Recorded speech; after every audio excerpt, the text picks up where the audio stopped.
Hoy vamos a hablar de derecho del trabajo, facultades disciplinarias del empleador. ¿Qué sanciones se pueden poner? ¿Cuántas se pueden poner? ¿Cuáles son los límites? ¿Y qué puede hacer el empleado en el caso de que le apliquen una sanción? Quédate, escúchalo, que siempre viene bien.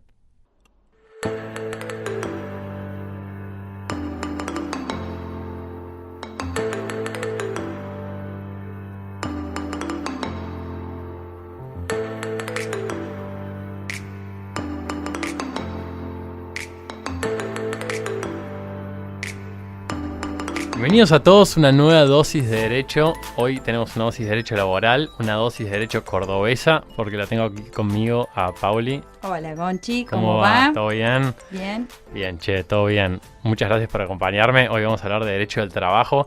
Y vos sabés que me quedo picando del programa que hicimos en agosto, ¿te acordás? De la fusión de la prestación de servicio versus... Lado A, lado B. Sí, lado A, lado B. Si todavía no lo escucharon, vayan a escuchar porque... La verdad que es un episodio que salió muy lindo, que hablábamos de la triple o cuádruple dependencia que tiene el trabajador, ¿no? Sí. Y bueno, una de esas dependencias era la jurídica, ¿no? Que el empleador le podía dar órdenes y el trabajador debía acatarlas. Uh-huh. Bueno, este derecho de obligación que hay entre el trabajador y el empleador genera la facultad disciplinaria del empleador. Y eso es lo que vamos a hablar hoy. Hoy vamos a hablar de la facultad disciplinaria que tiene el empleador, la posibilidad que tiene de aplicar sanciones, cómo debe hacerlo. Vamos a dar algunos consejitos a nuestros colegas para que los que no manejan tanto este tema puedan hacer un asesoramiento más integral, mejor. Sí, claro, para ver qué sanción corresponde en cada caso, para no, digamos, asesorar de manera incorrecta cuando estamos hablando de tal hecho, tal episodio, ver si la sanción se corresponde con la conducta. Obvio, qué posibilidades hay y sobre todo tener en claro que si hay un tema de derecho del trabajo donde es a ojo de buen cubero, donde es por olfato las decisiones, es en materia de sanciones. Sí. Y en general uno tiene que lidiar con, si uno es el abogado del empleado, viene diciendo que no hizo nada.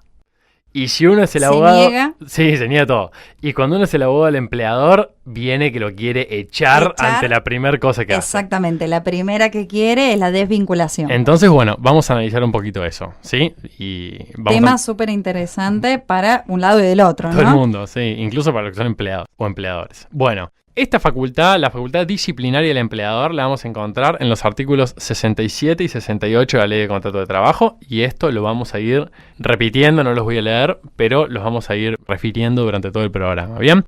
Pero lo primero, y a razón de esto que decíamos hace un minuto, que quiero hacer referencia es al artículo 10 de la Ley de Contrato de Trabajo. ¿Por qué el artículo 10?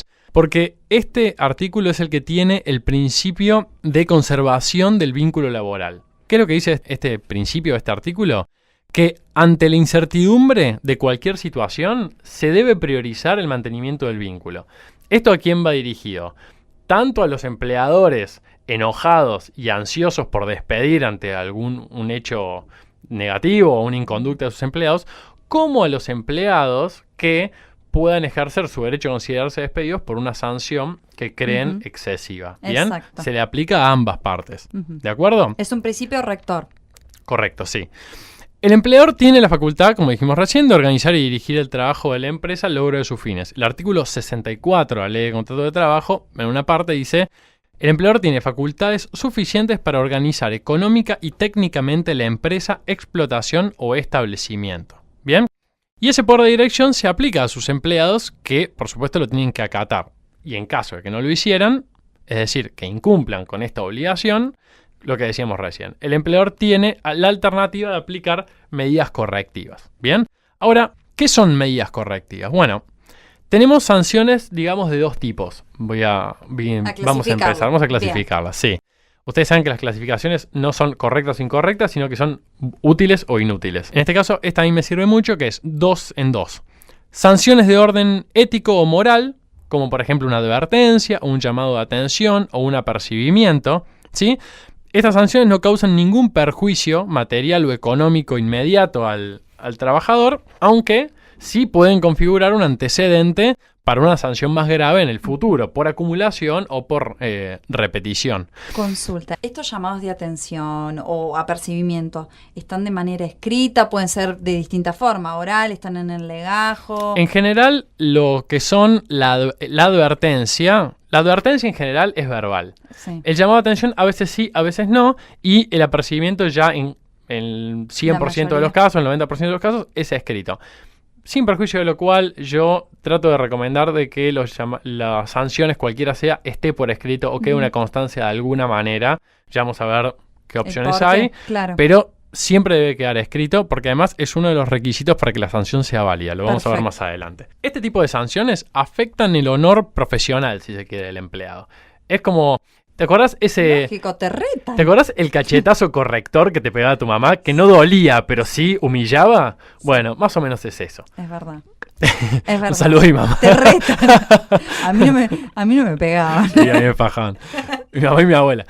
Bueno. ¿La abuela? Sí, sí. No. Sí, mi abuela era fanática del cinto. Como segunda clasificación... Saludo a mi abuela también. Bueno, ahora soy abogado, ¿no? Gracias al rigor, digamos. Gracias al cinto. Bueno, la segunda clasificación es la suspensión disciplinaria. ¿Bien? ¿Qué significa una suspensión disciplinaria? Que el empleado un día o dos, o los días que disponga el empleador, no va a ir a trabajar y por esa falta al trabajo que le aplican por la suspensión, no va a cobrar el salario o el jornal o el sueldo de ese día. ¿Bien? Esta práctica... es la sanción disciplinaria más importante de todas, ¿sí? Porque además de intentar corregir la inconducta del trabajador, permite la subsistencia del vínculo de trabajo por imperio del artículo 10, pero le toca el bolsillo. Exactamente. ¿Sí? Y esto es consulta en la práctica. Dale. Por ejemplo, yo soy empleadora. Sí. Tengo esta inconducta de mi empleador, de mi empleado, perdón. Le digo, no vengas. Verbalmente le aviso cómo funciona en la práctica, vale una nota, no sé si me estoy adelantando. Te me estás adelantando, bien. Pero no te preocupes porque esa pregunta después va a tener respuesta. Perfecto. Bien, sí. Antes de eso quiero ya darles el primer tip, que es el reglamento interno. Si vos sos empleador o sos abogado de un empleador, es muy recomendable que le digas o que le armes un reglamento interno. No tiene que ser algo complejo, no tiene que tener detallada cada una de las cosas que no se pueden hacer, ¿sí? En términos genéricos, en términos más globales, está bien que lo tengan, que los empleados estén notificados de ello, que en el legajo de cada uno de los empleados haya una copia firmada por esos puño y letra por ellos. Exacto, y que reciban una copia. ¿Por qué? Porque como el empleador puede organizar y dirigir el trabajo, puede dictar también reglamentos. Bien, que establezcan reglas de comportamiento o de gestión o de determinados procedimientos en determinadas áreas que el empleador crea que son importantes cumplir.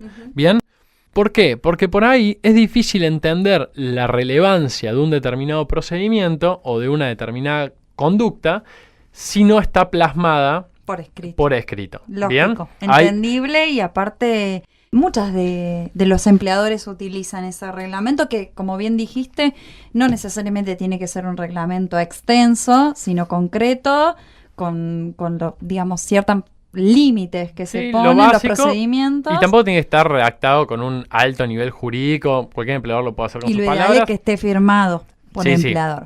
Tiene que estar firmado por el empleado. Y por el otro también. Y por la otra parte también, sí, correcto. Bien, ahora... vamos a hablar sobre la aplicación de sanciones y el orden gradual y progresivo que tiene que tener las mismas y además de los límites. Bien, el artículo 67 de la Ley de Contrato de Trabajo dice, en una parte, el empleador podrá aplicar medidas disciplinarias proporcionadas a las faltas o incumplimientos demostrados por el trabajador. Bien, y como decíamos hace un principio, los incumplimientos laborales o las faltas en el ámbito laboral no están tipificadas como... por ejemplo, los delitos penales, de los que nos viene a hablar nuestro amigo Augusto habitualmente, ¿sí? Y es por esta razón que es un ámbito tan oscuro, tan difícil de desentrañar, ¿sí?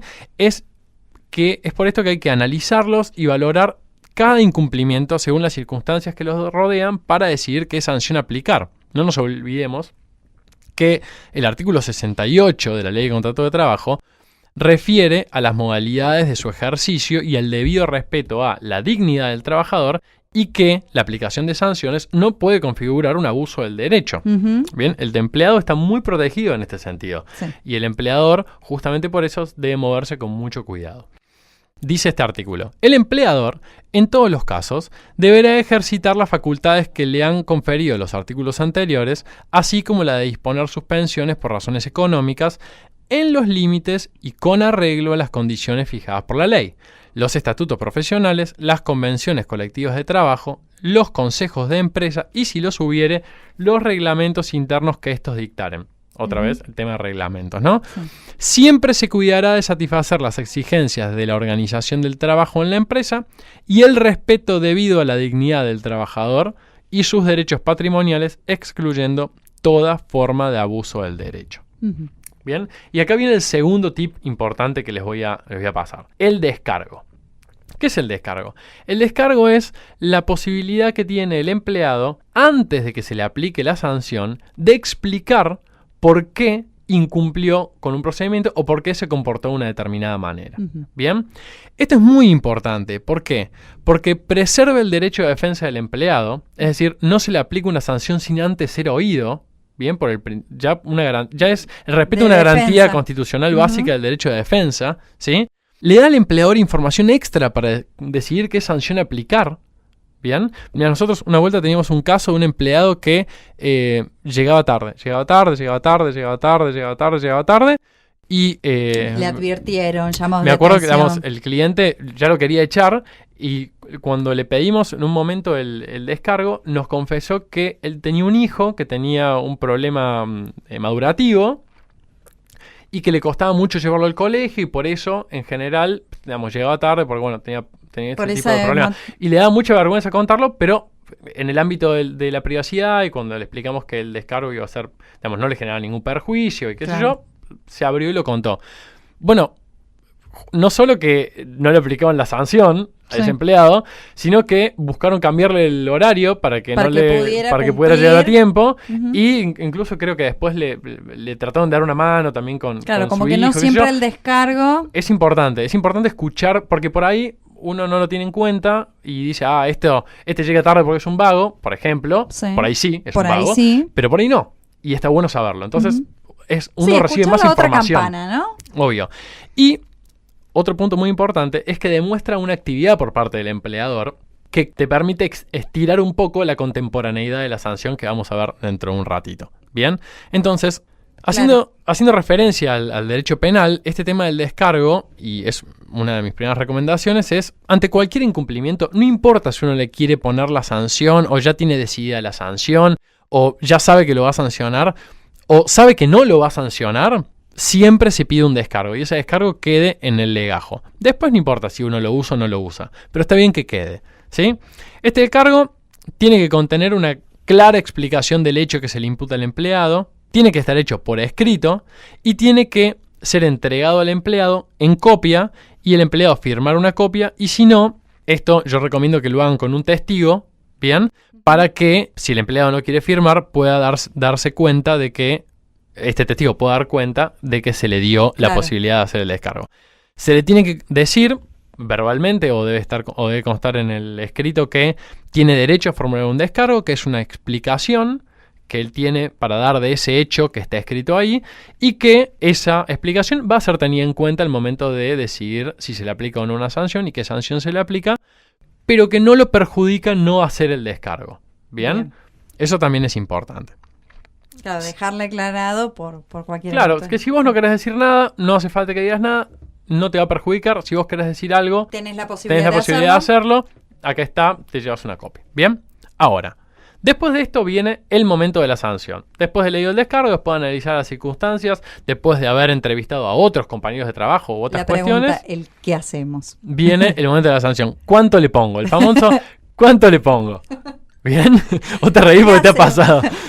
¿Qué hacemos? Bueno, para que una sanción sea válida, tiene que reunir varios requisitos, así que tomen nota. 1. Tiene que tener un presupuesto de hecho que lo justifique. Para arrancar, no podés sancionar por cualquier cosa, ¿sí? Ojo con las sanciones discriminatorias, ojo con las sanciones injustificadas. Ojo, más vale contener a un empleador enojado que no después tener que andar dando vuelta a una sanción o yendo para atrás. Al menos en mi experiencia. Bien. Ojo al piojo, que lo que nosotros pusimos en el descargo, en el hecho que le atribuimos en el descargo, tiene que ser igual a lo que le pongamos en el texto de la sanción.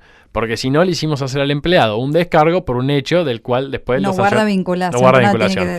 Y tiene que estar escrito, la notificación debe ser hecha por escrito, y los hechos van a estar descritos de la manera más detallada posible. Día, hora, lugar. ¿Con quién? ¿Cómo? Con quién, cómo, todo. Traigo a colación un caso que también me ha pasado con el tema de los insultos, agresiones tal vez verbales. Puntual. Se tiene que especificar porque no basta con aclarar. No, nada de hijo de P y puntitos suspensivos. No, se pone todo. Textual. Bueno, ya lo dijimos, notificación por escrito. Esto está en los artículos 218 y 49 de la Ley de Contrato de Trabajo. Todo lo que acabamos de decir. Va a estar en nuestra página. Obvio, claro. Sí. Y de hecho, no solamente tiene que estar por escrito el hecho que se le imputa, sino la sanción que se le aplica. Si se le llega a aplicar una sanción de suspensión, ¿cuántos días son? ¿Cuándo comienza? ¿Cuándo termina? ¿Y cuándo debe reincorporarse al trabajo? ¿Bien? Otro punto que lo referimos hace un minuto es la contemporaneidad. ¿Bien? Uno tiene que aplicar la sanción más o menos cerca del hecho. ¿Sí? Por supuesto que este principio o esta regla tiene sus excepciones, pero cuando a mí me preguntan, bueno, ¿cuánto es más o menos cerca? La respuesta para mí es siempre la misma, 6 días. O sea, el tipo, ¿te faltó el respeto un martes? El lunes a más tardar le tenés que estar metiendo la sanción. Bien. 6 días. ¿De acuerdo? Bien. En el medio sirve esto del descargo, porque demuestra que vos tuviste una actividad de investigación. De conservación del vínculo, respetando el principio rector. Claro, que actuaste diligentemente. Y que estuviste haciendo tus averiguaciones. Exacto. No es que estuviste una semana esperando para sancionarlo, sino que en el medio, por ejemplo, la falta de respeto la cometió el martes, el jueves le pediste un descargo, bueno, del jueves al lunes estuviste analizándolo. Bueno, podría ser. Bien, pero debe ser contemporáneo. Ahora, una vez, por ejemplo, nos sucedió que se había descubierto que un empleado estaba robando, pero se descubrió porque se revisaron las cámaras del mes de diciembre y estaban en febrero. Pero entonces, ¿eso podría ser una excepción? Es una excepción, correcto, claro. Porque ¿cuándo te das cuenta vos de la inconducta del empleado? En febrero, aunque él la haya cometido en diciembre. Claro. Ojo de vuelta. Si en este caso hay que sancionar o hay que pedir descargo y después sancionar, debe explicarse por qué es la demora. Porque se estuvieron revisando en febrero las cámaras de diciembre y se descubrió conocimiento en tal fecha. Tal fecha. Muy importante eso. Bueno, punto 4. Proporcionalidad con la falta cometida. Acá. Gran tema, ¿sí? Ojo, porque existen muchas sentencias, incluso en contextos donde el empleador logra acreditar que los dependientes, ojo esto, digamos, hay veces que el empleador logra demostrar que los empleados, no que era justificado, que los empleados cometieron la falta, sí, pero que los jueces entienden que es desproporcionada la sanción. Bien. Acá hay que tener en cuenta un montón de cuestiones, antecedentes disciplinarios, antigüedad, circunstancias familiares, un montón de cuestiones. Hay que ver cada caso en particular, hay que agarrar el legajo y ver. Sí, obvio. Razonabilidad es otro de los puntos. No es lo mismo proporcionalidad que razonabilidad. La razonabilidad hace a que la medida tiene que estar justificada en los límites y con arreglos a las condiciones fijadas por la Ley de Contrato de Trabajo, por los estatutos, por los convenios colectivos, por las normas internas, etc. ¿Bien? Lógico. Es como la condición de legalidad, llamémosle, el marco de legalidad. Después, la condición temporal. ¿Sí? Si yo le aplico una sanción de suspensión, tiene que tener una limitación de tiempo. No lo puedo suspender in eternum. ¿Sí? Claro. Ahora vamos a hablar dentro de un ratito hasta cuánto puede ser y cómo se configura, pero bueno, ya se los adelanto que no puede ser de más de 30 días en un año a contar desde la primera suspensión, la suspensión disciplinaria. O sea, yo vos te sanciono hoy, supongamos que hoy es 1 de octubre. Sí. Bien, bueno, del 1 de octubre de hoy hasta el 1 de octubre del año que viene, yo no te puedo poner más de 30 días de suspensión. Y se van acumulando. ¿De acuerdo? Y los últimos dos, que son bastante obvios, pero hay que decirlo, que es el principio de non bis in idem, ojo de no sancionar 2 veces la misma inconducta, ojo, y después la exclusión del abuso del derecho y la no discriminación, ¿sí? De esto tenemos un montón de casos. Yo tuve un caso, por ejemplo, de un empleado, yo representaba al empleado, que se había agarrado a trompadas en la fábrica y lo habían echado. ¿En el horario de trabajo? Horario de trabajo, sí, estaban ahí. ¿Con otro empleado con otro empleado, un cliente? Con otro empleado. Se habían agarrado las piñas. Parece que no sé Sí. qué problema tenían entre ellos. Sí. No se habían aguantado más y se habían matado piña. A él lo habían echado, al otro le habían hecho un llamado de atención. Cuando empiezo a indagar, el otro empleado era el sobrino del dueño de la fábrica. ¿Y la discriminación? Entonces, ahí hicimos un reclamo por discriminación, que finalmente lo sacamos adelante, lo ganamos. Pero fíjate que era lo que te contaba recién, o sea, el tipo se cagó a trompadas, o sea, le cabía una sanción. Pero la sanción era, además de que discutimos la proporcionalidad, era un caso claro de discriminación porque al otro no lo habían echado y a este sí. Claro. Así que muy importante. Ahora bien, una vez que le apliqué la sanción al empleado o una vez que me aplicaron la sanción, el empleado tiene el derecho a impugnar la sanción disciplinaria, cualquiera sea. Es decir, primero tengo la posibilidad del descargo y después la posibilidad de impugnarla. Exacto. Y eso también es importante, que al momento de notificar la sanción, ¿sí?, por escrito, esté también el espacio para que el empleado, si quiere, haga la impugnación. Esto es correctamente hecho. Si ustedes de última no lo quieren, no sé, Claro. el empleador no lo quiere poner para que no darle la posibilidad ahí, bueno. Pero Ahí tienen que bien saber hecho, que bien está. hecho Eso. sería así, correctamente. El empleado puede impugnar la medida dentro de los 30 días corridos de que se le notificó, ¿sí? O sea, 30 días corridos. Recordemos este plazo que es importante. Muy importante. ¿Y qué es lo que puede cuestionar? Su procedencia, el tipo de sanción o la extensión de la sanción. Ujú. O sea, si a mí me aplican una sanción de 3 días de suspensión, yo podría decir, te impugno que sean 3 días de suspensión. Debería Que ser sea menos. uno. Debería ser menos. O también te puedo decir, te impugno que sea una suspensión. Debería haber sido un llamado de atención o un apercibimiento, ¿sí? Sin contenido económico para mí. O te puedo decir, vos no deberías haberme sancionado. Estuvo Bien. de más. O sea, te puedo cuestionar todo, poquito o mucho. Te fuiste de mambo. Claro. Te fuiste al Te pasto. fuiste al pasto. Como lo que- Claro. Ahora bien, vencidos esos 30 días corridos, se tiene por consentida la sanción. Bien. ¿De acuerdo? Perfecto. Ahora bien, ¿qué más podemos decir del poder disciplinario que tiene el empleador y las facultades o los derechos que tiene el empleado? Muy importante esto. Toda suspensión disciplinaria que excede de 30 días, o sea, excede el límite en conjunto o en un one shot, digamos, one shot, Un huello de una sola aplicación. o, digamos, o con otras distintas naturaleza, digamos, como fuerza mayor o falta de trabajo, ¿sí? Siempre que esta suspensión supere los 90 días, porque no se olviden que vos tenés 30 días para sanciones disciplinarias, pero en conjunto con otras, como falta de trabajo o fuerza mayor, podrían ser 90 días, Bien. ¿sí? En un año, ¿no? Y que el trabajador no la acepte, Sí. le da derecho al trabajador a considerarse despedido. Ok. Esto está en el artículo 3 patitos, 222 de la Bien. ley de contrato de trabajo actualmente, ¿sí? Obviamente sin perjuicio de que el trabajador después puede reclamar los salarios caídos durante el tiempo de suspensión, Lógico. ¿no? Pero es importante esto porque el derecho del trabajador no se agota en la impugnación, sino que también podría considerarse despedido. El despedido por...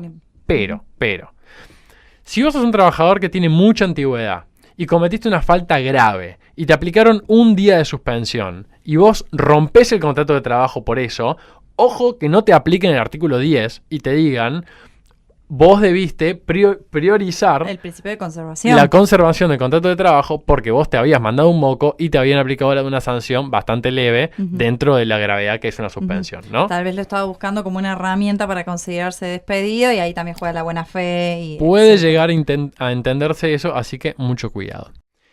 En otro orden de podcast, me parece, porque si no, no nos va a dar el tiempo, vamos a hablar de la suspensión precautoria y la suspensión preventiva. Bien, pero antes de terminar quería hacer una referencia a qué pasa con el caso de los representantes o delegados gremiales o sindicales. Bien, bueno, es una situación muy particular porque estos gozan de la denominada tutela sindical, ¿sí? Que está prevista en los artículos 48 y 50 de la Ley de Asociaciones Sindicales, que es la 23.551. Bien, estos trabajadores no pueden ser despedidos ni suspendidos si previamente no hay una orden judicial, ¿sí? O sea, hay que hacer un juicio de exclusión de tutela exclusión. para después poder aplicar la sanción. Pero sí se les puede llamar la atención, sí se los puede apercibir, Ah, bueno.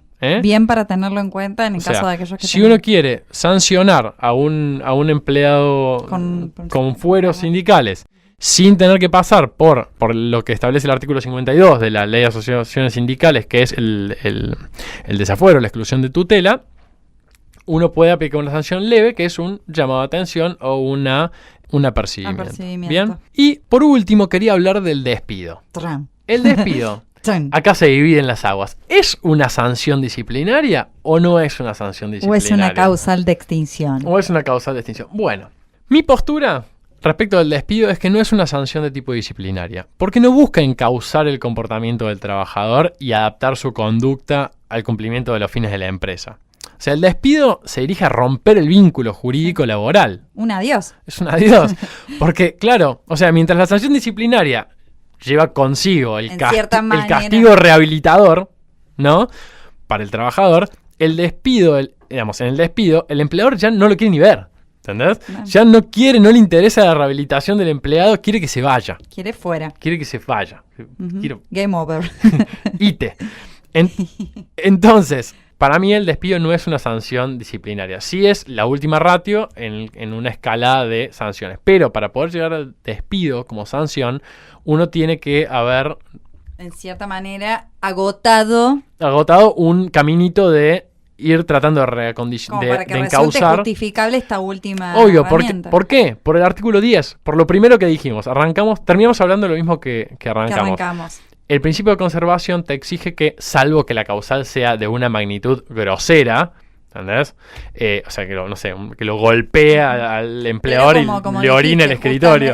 Por ejemplo. Se me vino Relato Salvaje, no sé. Claro, algo así. Tampoco lo pensé así, pero justamente, como dijiste, no es una sanción disciplinaria. Entonces, justamente una causal de exclusión. Para poder disolver el vínculo por esta causal, uno tiene que haber hecho un caminito. Disolución del vínculo, perdón. Exacto. Tiene que haber hecho este caminito para tratar de encauzar esa conducta que, bueno, después, si llega el despido, es que no fue satisfactorio, digamos, ¿no? Pero bueno, quedaron algunas cosas en el tintero. No me quiero extender demasiado. Igual siempre hay lugar para hacer nuevos episodios. Pero creo que quedó un pantallazo importante Súper claro cuáles son los requisitos de un lado y del otro. Las herramientas que tiene también el empleado. Súper claro, Gon. Y seguramente vamos a tener consultas, correos, con cualquier tipo de inquietud de un lado y del otro, sí, ¿no? Obvio. Acuérdense que es aconsejable ir sancionando cada vez que ocurra algún hecho, siempre pedir descargo, se aplique o no se aplique sanción, ¿sí? Recuerden describir tiempo, lugar, modo, circunstancias y no hablar de manera genérica, que las sanciones deben ser graduales, proporcionales, contemporáneas y así ir caminando hacia, el abismo si se llega al despido, ¿sí? Y bueno, como conclusión es justamente todo esto que estuvimos hablando, 20, 25 minutos, que es tan difícil hacer un sistema automático de aplicación de sanciones. A mí me lo dicen todo el tiempo. No, bueno, pero dame una tablita de cómo tengo que sancionar, así no te tengo que molestar, porque cobro la consulta, cada vez que quiero aplicar una sanción. Bueno, lamentablemente no se puede. Esto también va para mis clientes, escuchen este podcast. Hay un montón de factores que hay que ponderar. Ya dijimos la antigüedad, si cuentan o no con antecedentes disciplinarios, cuáles son estos antecedentes, la situación familiar, el descargo que hizo, el perjuicio material o económico que le causó a la empresa, su inconducta. Lógico. Un montón de factores. Un montón de las circunstancias de cada caso en particular para ver y tomar la decisión correcta. Exacto. Con excelente capítulo. Me encanta igual laboral. Yo tengo parte de mi corazoncito en derecho laboral. Así que qué mejor que compartirlo con un tema tan picante, ¿no? Bueno, espero que les guste y que lo escuchen. Y bueno, nos vemos la próxima. Nos vemos la próxima. Un besito. Chau, chau.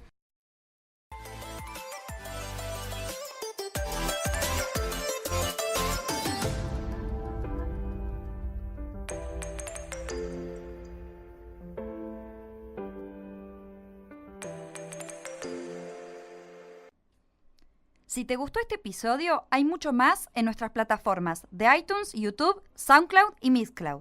Recordá que podés seguirnos en Facebook, Twitter, Instagram y LinkedIn como Dosis de Derecho para no perderte nada.